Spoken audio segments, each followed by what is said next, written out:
প্রকৃতি সত্যিই অসাধারণ। আজ বিকেলে জানালার পাশে শুয়েছিলাম। হঠাৎ দেখলাম গাছের ডালে দুটি ছোট্ট পোকা নিজেদের মধ্যে যেন ঝগড়া করছে। কিছুক্ষণ পর একটি পোকা উড়ে চলে গেল। আমরা ব্যস্ত জীবনে এসব আর অন্যটি বারবার এদিক ওদিক ঘুরে তাকে খুঁজতে লাগল।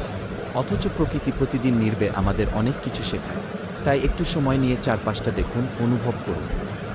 হয়তো আপনিও এমন কোনো গল্প খুঁজে পাবেন যা ভাষায় প্রকাশ করা যায় না।